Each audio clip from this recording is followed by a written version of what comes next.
dhugaa dubbachuudhaaf kanaan anaan ikkoo natti hin faradamuu bara. Kunuuna taasu waanan akka malee tattaafadhu.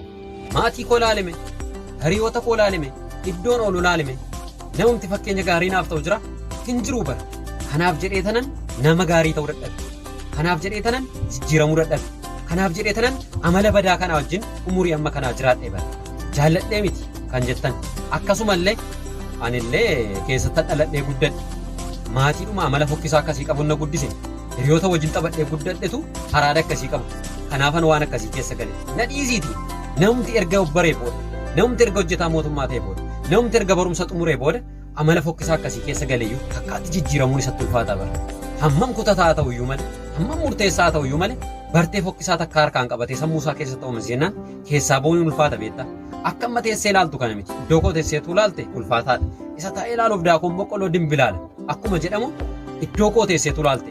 Araarni amma naanna mo'ee jiru utuu sirratti mo'e akkasiin jettu turte beektaa jettanii gaafa namoonni sababa jijjiiramuu dhabuu keessaniitiif gaaffii isiniif dhiyeessan deebii akkasii kan tarreessitan viidiyoo kan hanga xumuraatti yoo daawwattan guutummaadhaa guutuutti deebii akkasii osoo hin taane gaaffii akkasii iyyuu hin gaafatan. Nagaa isin gaafachuun irraanfanne harka fuuni akkam jirtu kabajamtootaaf jaallatamtoota hordoftoota YouTube chaanaalii koo kan taatan sooreyyiiwwan koo jirtu nagaa keessanii baga nagaa taatanii saayitii kana keessan namni fayyaa qabu hundumtuu sooressaa jenneera. Lakkii yaada kee kanaan nam mormaa kan jedhu yoo jiraatu saanduqa yaadaa yookaan kooment books jala dhufe yaada isaanaaf kaa'uu danda'a. Egaan sagantaan keenya qophii Mandhee Mammaakssaa irraa jedhu toora isaa eeggatee torbaniin akkuma isin itti fufu waadaa isiniif seeneen ture har'as kunoo qabadhee dhiyaateera. Gaaffiiwwan armaan olitti kaase hunduma isaa sammuu keessan keessa jira yoo ta'e deebii argachuu barbaaddu yoo ta'e waaqaa gaditti gaa'ela keessaniif, barumsa keessaniif, tajaajila keessaniif, jireenya keessaniif, karoora keessaniif guutummaadhaa guutuutti milkaa'ina barbaaddu yoo ta'e waaqaa gaditti viidiyoo kan hanga xumuraatti daawwadha. Gara mammaaksa keenya isa jalqabaatti dabarra. Yeroo tokko namicha sooressa beekamaa tokkotu ture jedhama. Namichi kun qabeenya duwwaa osoo hin taane hamma tokko barumsas waan qabuu fi nama harka namaa ilaalu yookaan immoo nama namarraa gargaarsa barbaadu hin turre. Kanaaf hawaasa keessa jiru keessatti biyya keessa jiru keessatti nama beekamtii qabu nama namni quba itti qabee abbaa baluu ittiin jechuu danda'u turedha. Namichi kun hamma kana beekamtii beekumsa haa qabaatu hamma kana qabeenya haa qabaatu iyyuu malee amala inni qabu garuu hedduun isaa kan namatti hin tolle ture. Fakkeenyaaf hin xuuxaa, hin dhugaa, hin qaamaa, hin farshaana yookaan hin machaa kanarraan kan ka'e immoo gaafa dhugee galu gaafa machaa'ee galu haadha manaasaa wajjiniin walitti bu'aa. Yeroo kana isheen niitii namoota ollaasaa jiran immoo gaafa itti dirmatan isaanii wajjiniin walitti bu'aa hin lolaa. Kanarraan kan ka'e ijoollee isaallee naamusa gaariidhaan akka isaan guddataniif nama fakkeenya isaaniif hin taane ture. Namichi kun biyya keessa jiraatu keessatti sababii nama wajjiniin wal loluu, sababii qabeenya namaallee humnaan dhaalfachuudhaaf hawwuu fi sababii nama hin gargaarree fi sababii nama tuffatuu fi sababa ol of qabuu fi hawaasa keessa jiru keessatti beekamtii haa qabaatu iyyuu malee nama namni hin jaallanne, nama namni abaaraa deemu, muu waaqayyo nurraas yaa kaasu nama ittiin jedhaa deemu ture. Namichi kun bara jireenya isaa keessatti namni kamiyyuu ati iddoo kanatti waan gaarii gooteetta baay'ee namatti tola gaaf tokko ittiin jedheen beeku. Sababiin isaa waan inni godhu hundumtuu kan nama uffachiisu waan tureef. Isa gorsanii dadhabanii waan duddatti gataniif gaafa inni fuulduraa achi isaanitti dhufu namoonni nama karaa irraa jallifatan ture. Namichi kun ijoollee lama qaba ture. Hangafaaf quxisuu. Inni hangafti akkuma abbaa isaatii biraadhaaf yaada fokkisaa kan of keessaa qabu kan namaaf hin ille kan nama gaddisiisu. Akkasumallee namoonni naannoo isaa jiraatan muu ilma abbaa keetii cabi karaattafi duruu naman taatu kan ittiin jedhanii fi innillee namootaaf ilaalcha gaarii kan hin qabne namoota wajjin hin jiraatu keessaa ofiisaa duwwaa ol of qabee kan jiraatu obboleessa isaallee akka mataa isaasiitti kan hin ilaalle abbaa isaatii olitti illee kan of ilaalu turedha. Obboleessi isaa inni quxisuun garuu yookaan immoo inni lammaffaan garuu isaan kana lammanirraa adda kan ta'e ture. Akka abbaa isaatii bira aamedii akka abbaa isaatiin dhugu akka abbaa isaatiin dhugu namarratti hin qabu.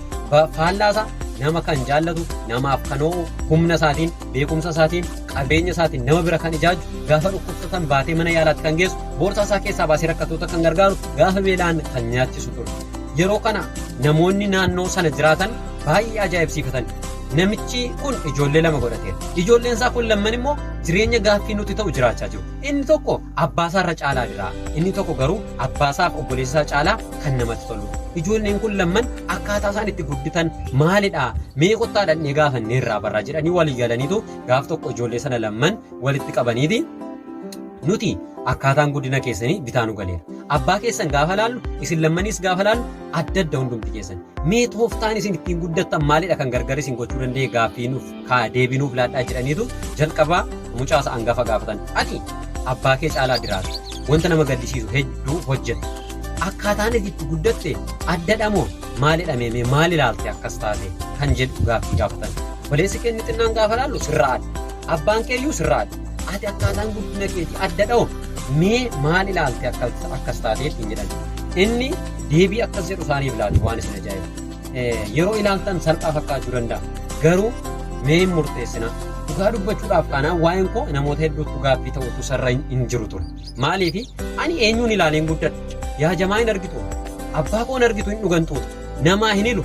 Waan hundi hojjechaa ture ija keessaniin argitanii. Ganaa utuun muka qabadhee lafa waan ka'in utuun haadha koo reebuun arge. Utuun warra wallaajjii walitti bu'uun arge. Utuun machaa'ee galee nagara fuun arge. Eenyuun ilaaleen nama gaarii ta'a.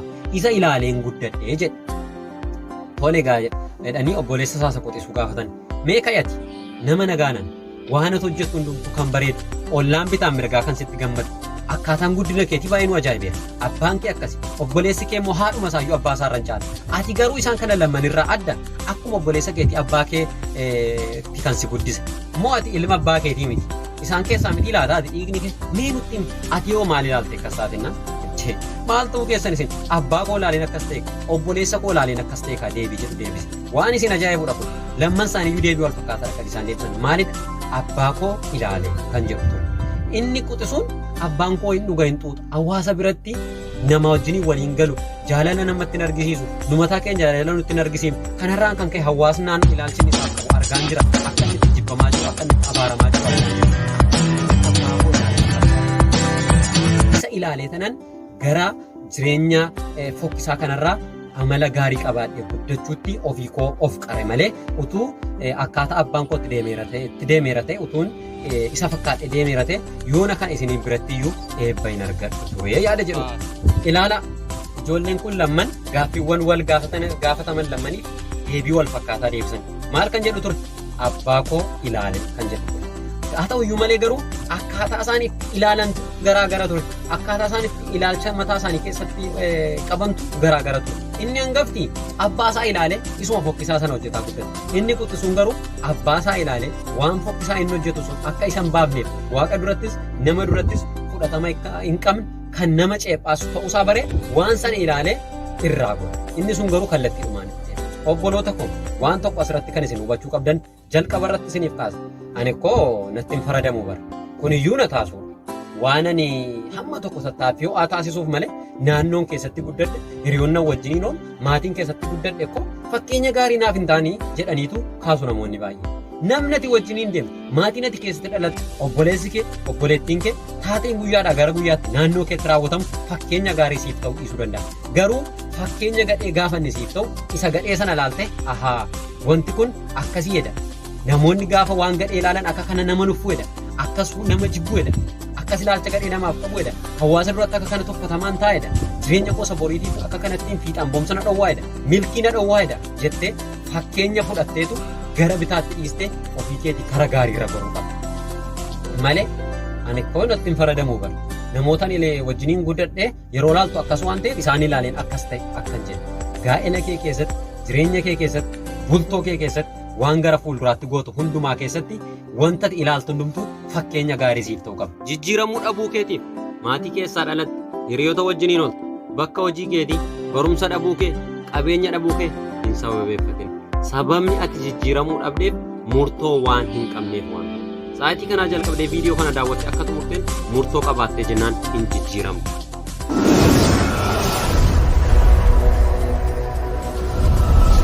Yeroo tokko immoo namicha biyya bulchuu beekamaa tokkotu ture jedhama. Namichi kun hawaasa keessatti nama fudhatama qabu. Nama hundumaa ija tokkoon ilaalu akkasumallee hawaasni hojiin hojjetu baay'ee waan isatti toluu fi yeroodhaa gara yerootti kennaa isaaf kennuudhaan namicha kana kan gammachiisan turedha. Gaaf tokko namicha ollaa isaatiitu akkuma carraa ta'e namichi kun uumama lafa kanarra jiran keessaa simbirroota akka gaariitti jaallata. Simbirroota baay'ee waan jaallatuuf namichi ollaa isaa jiraatu amala isaa kana waan beekuuf simbirroo lama qabee dhaqee isin amma yoonaatti nu bulchaa turtanitu sirni bulchiinsa keessanii baay'ee namatti tola. Mee kanaaf jedhee tanan isinitti gammade gosa isin jaallattan keessaa simbirroowwan kana lamman kennaa isiniif gochuudhaaf isinii fidee dhufeeraa jedheetu namicha sanaaf simbirroo lama kenne. Tokko adii tokko diimtuu ture.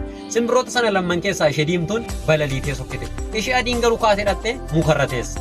Gaafa kana namichi kun nam biyya bulchu haa ta'u iyyuu malee baay'ee gosa uumama jiran keessaa simbirroon yeroo balali'an baay'ee itti tolaa jedhama namichi kun. Kana wal faana akka isaan balali'an waan barbaadeef ishee diimtuun kaatee sokkitee deebitee teessi. Kaatee sokkitee deebitee teessi. Ishee adiin garuu ka'uu didde mukarra dhattee teesse.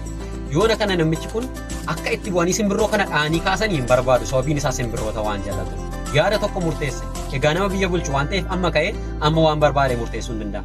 Ogeessota biyya sana keessa jiran hundumaa waame nama simbirroo kana utuu hin dhahin utuu ittiin bu'in akka isheen balaliitu naaf godhuufi hamma inni barbaade saawwan loon gaala akkasumallee maallaqa akkasumallee hojjetoota hedduu nan badhaasaa jedha. Yoona kan ogeessota biyya sana keessa jiran hundumaa sassaabanii fidanii jennaan ogeessonni achi jiran hundumtuu dhufanii waan tokko isa gargaaruu hin dandeenye. Simbirroo yoo akkasitti mataatti raasan yoo ijatti baasan yoo waan iyyuu hundatti fidan maal yoo fidan hababaa yoo agarsiisan simbirroon ka'uu didde. Yoo ulullee itti fufan yoo kiraaratti rukutan ka'uu didde callumattee teesse. Yoona kana namichi kun biyya kana keessa ogeessi gaashaas hin jiru. Egaa simbirroo kana dadhabdanii galaagaa gara mana keessaniitti jedheetu silaa nama miidhuu hin barbaadu ofiisaatis gaddeetu galee gaaf tokko akka caraa ta'ee utuu inni muka jala taa'ee muka jalatti bahee gaaddisa jala taa'ee yaadaa jiru simbirroo adiin sun utuu balaliitu arge. Dhugaan seen baay'ee rifate akkamitti ta'uu danda'e kun jedhee gaafa ol jedhee ilaalu simbirroo adii ishee isaaf dhufte ishee milikinni itti hidhamee jiru. Baay'ee tokko nahi. Yoona kana akkas jedhe simbirroo kana nama balaliisise biyya kana keessatti isan kanaan dura nan badhaasa jedhee olitti waan nan badhaasuuf ogeessuma cimaa akkasii biyya keenya keessa jiraachuu isaatti baay'een gammade waan ta'eef naa fidaa jedhe. Saayitii kana namoonni eenyutu simbirroo kana kaase jedhanii gaafa barbaadan akka carraa ta'e qotee bulaa ogeessa hin taane nama biratti beekamtii hin qabne dadhabaa tokkotu simbirroo kana kaase. Yoona kana namicha kana fuudhaniitu gara namicha biyya bulchuu sanaatti geessan. Namichi kun gaafa fuula namicha biyya bulchuu sana duratti dhiyaatee jedhu siimitii kan simbirroo adiin sun akka isheen balaliitu taasiseenna gooftaa koo ana tokko isheen balaliitu taasisee ofa isheetiin balaliite akkamittiin gochuu dandeesse ogummaa akkasii isaa fuudhena ani jedhe waan biraa waan addaa waan hin godhin ulullee sitti na fuudhe kiraara sitti na fuudhe jilbeenfadhee sitti sagaduu isheen dhanne itti sinfoorinyine qaccee sitti hin dhukaafne dhukaasa qawwees fidee hin dhukaafne waan tokko duwwaan godhee dheedhe maal gootenna damee mukaa isa isheen irra teessee turte gaafa naqee qottoodhaan muru kaatee balaliite ergasii booda deebitee dhuftee sin teenye gooftaa koo kana malee waan hin godhin qabu. Ilaala namoonni hedduun kiraaratti afuufaniiru ululleetti ululsiisaniiru kabarootti rukutaniiru waan garaa garaa godhaniiru itti qabattaraniiru garuu simbirroon sun ka'uu hin dandeenye. Iddoo isheen irra teessu murraan kaata jireenya keessan keessatti waa tokko barattu asirra waan hedduun isin qabee jiraachuu danda'a. Akka isin hin darbine isin godhee ta'uu danda'a. Sababa isin itti ta'e ta'uu danda'a. Gaa'ela keessan keessatti, jireenya keessan keessatti, barumsa keessan keessatti, karoora keessan keessanitti sababa isin itti ta'e jira ta'uu danda'a. Wanta isin qabe sana iddoon ni jiru waan itti isin itti dhame karaa hiriyaa isin itti dhame yoo ta'e, karaa firaa isin itti dhame jira yoo ta'e, karaa bartee garaagaraa, karaa araada garaagaraa isin itti dhame jira yoo ta'e, hidhaasaa gaafa isin kuttan achii kaasee jireenyi keessan akka simbirroo sana bilisa ba'a. Akka saayitii sana yeroo baallaan sun yookaan damee sun citee kaasee isheen kaatee sokkite wantichi inni jireenya keessan qabee jiru araadni sun amalli fokkisaan sun bartee fokkisaan sun gaafa isin kuttanii kaasee waan irra taa'ee itti isin lolu hin qabu waan ta'eef jireenya keessan gadhiisisu.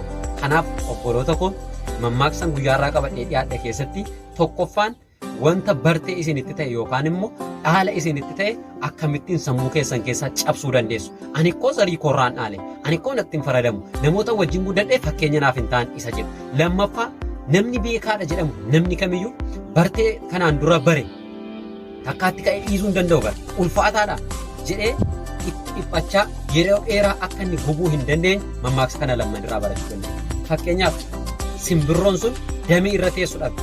Damee muka sanaa qotee bulaan sun waan har'a araada haa ta'u wanti jireenya keessan itti ba'aa ta'u hundumtu wanta karaa inni itti gara jireenya keessatti dhufe jaalalleedhaanii, hiriyaadhaanii, maatiidhaanii, jaalala birriitiinii, moo maaliin kara bilbila keessaniitiin kara qamiin jireenya keessanii dhee jira.